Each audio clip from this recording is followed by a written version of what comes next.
शोभा बढ़ाई।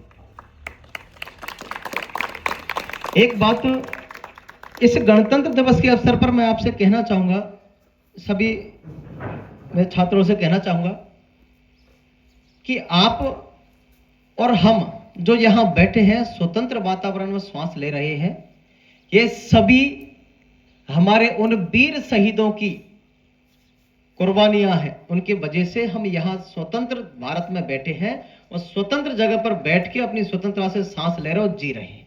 तो एक बार सभी वीर शहीदों को और क्रांतिकारियों को जोरदार तालियां होनी चाहिए।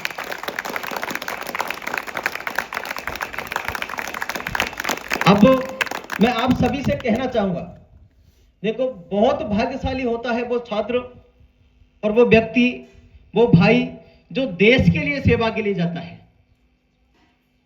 अब देश सेवा में ये जरूरी नहीं है कि हम फौज में जाके देश सेवा करें, भाई पुलिस में जाके देश सेवा करें, और अपन सिविल में है तो भी देश सेवा करें। देश सेवा का जो मतलब होता है वो मैं आपको बता देता हूं कि जो भी सरकारी संपत्ति है उसको अपना समझे और उसका नुकसान ना तो करे ना होने दे। भाई हमारे गांव के आसपास भी, हमारे आसपास भी कई सरकारी संपत्ति ऐसी होती हैं, सरकार बहुत हमारे फायदे के लिए करती है, लेकिन हम क्या करते हैं, अपनी नासमझी के कारण उनको तोड़ फोड़ करके नष्ट कर देते हैं। तो आपको ना तो ऐसा करना है ना ऐसा देखना है। यह भी देशभक्ति की श्रेणी में आता है। और आप बहुत अच्छी किस्मत वाले हैं कि आपको फौज में जाने का मौका मिल रहा है। मुझे तो आप पे बहुत गर्व होता है कि आपको इतना जाने का मौका तो मिल रहा है। बहुत अच्छी किस्मत वाले हैं आप जो फौज में जा रहे हैं। हम शायद पता नहीं, शायद फौज के लायक नहीं थे, चाहे किस्मत कुछ खराब थी या फिर कारण क्या था जो फौज में भर्ती नहीं हो पाए। मन बहुत था कि हम फौज में जाएं और देश सेवा करें।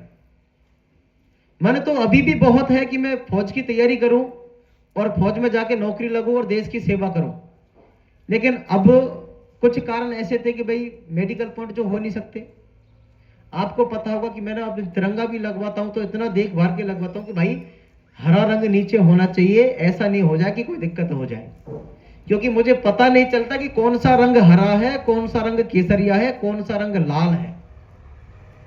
ये आप शायद सबको पता होगा। फिजिकल की बारी आई, फिजिकल हमने पास किए और मैं यहाँ से स्पोर्ट की भी तैयारी करी, अपने स्टेट खेल के भी आए 800 मीटर, खूब मेहनत करी, लेकिन फौज में नहीं जा पाए। उस टाइम पे फिर मैंने सोचा कि यार चलो कोई बात नहीं, निराश हुआ, बहुत खूब रोया, पर क्या करें, नहीं जा पाए तो नहीं, भाई उसके लायक नहीं थे तो नहीं पहुंच पाए। फिर हमने सोचा कि यार कुछ तो अपन करें कि जैसे अपन फौज से जुड़े रहे। तो आप सभी जो बच्चे बैठे, आप सभी का प्यार और सभी अतिथि महोदय बैठे, इनके आशीर्वाद मेरे पर इतना बना हुआ है कि मैं रोज मेरे फौजी भाइयों को देखता रहता हूं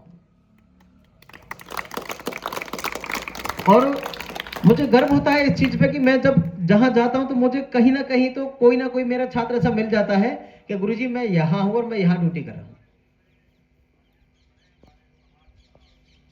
तो मैं आप में से भी 15 अगस्त के अवसर पर यह देखना चाहता हूं कि भाई आप में से कौन कौन भाई ऐसे हैं जो वर्दी पहन के आएंगे, उसके लिए अभी से समर्पित होंगे, मेहनत करेंगे, और आप यहां जब प्रोग्राम होगा तो उसमें आगे आप बैठोगे, आपका भी सम्मान होगा।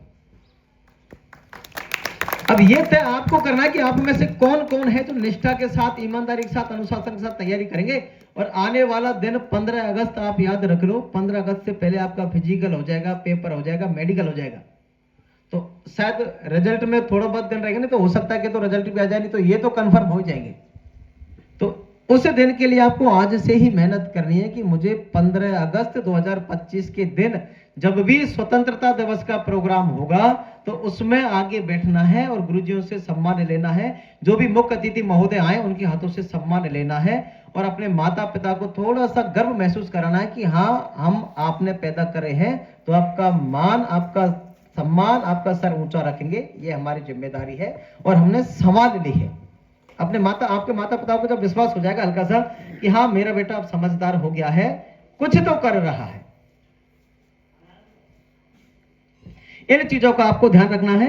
और आज जो हम गणतंत्र दिवस मना रहे हैं, ये हम मना रहे हैं भगत सिंह की कुर्बानी से। आज जो हम गणतंत्र दिवस का जो अवसर देख रहे हैं, ये हम देख रहे हैं चंद्रशेखर आजाद की उस गोली से जो खुद ने अपने से माथे में मारी थी। आज जो हम गणतंत्र दिवस देख रहे हैं और यहां बैठे वो देख रहे हैं अपन के लाल बहादुर शास्त्री और जो भी अपने क्रांतिकारी थे, उन्होंने अपनी कुर्बानियां दी थी उनके वजह से।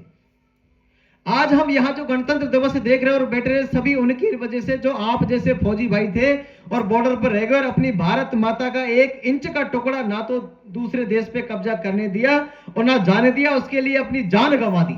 लेकिन 1 इंच का टुकड़ा कोई भी आक्रांता या अपना विदेशी दूसरा देश ले नहीं जा सका उनसे।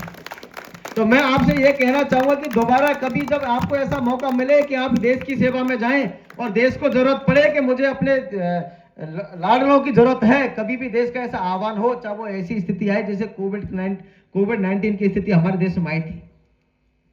कोविड-19 की ऐसी स्थिति आई थी कि पूरा देश वीरान हो गया, सब अपने घरों में बैठ गए थे, ना तो खाने की व्यवस्था थी, ना पानी की व्यवस्था थी, ना कोई भाई सड़क पर जा सकता था। अब ऐसे में उन भाइयों को क्या, जो रोज बेचारे कमा रहे, रोज खा रहे, उनकी स्थिति ऐसी हो गई कि कमाने जा नहीं सकते, खाए कैसे, पेट कैसे भरे।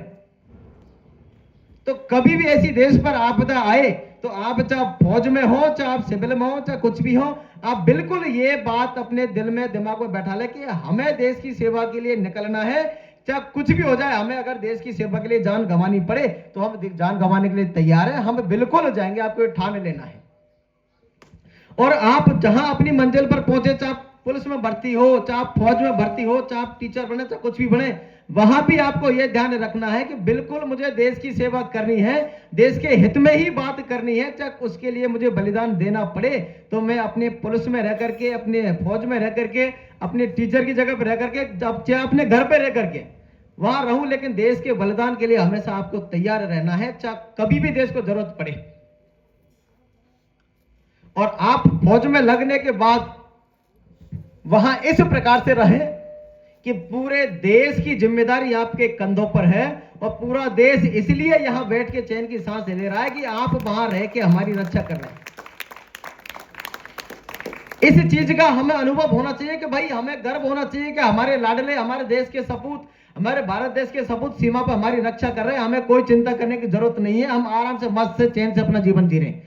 तो आप वहां भी चले जाएं तो ईमानदारी से अपनी नौकरी करें और इस चीज का ध्यान रखें कि ये आप सिर्फ अपनी वजह से यहां नहीं आए कि अपना परिवार का पालन करें, वहां पूरा देश आपका परिवार है और पूरे देश की आपको रक्षा करनी है। ये सोच लेकर के आप वहां जाएं और अपनी ईमानदारी से जो भी आप नौकरी करें वो आप करें। तो आप सभी को पुनः गणतंत्र दिवस की बहुत बहुत बधाई और शुभकामना है। आप सभी ईमानदारी से मेहनत करेंगे, आगे बढ़ेंगे। मैं ये कामना करता हूं, भगवान से भी प्रार्थना करता हूं कि आप सद्बुद्धि आपको भगवान दे और सद्मार्ग पर आप चलें। अब आप में से कोई भी भाई अगर यहां आना चाहे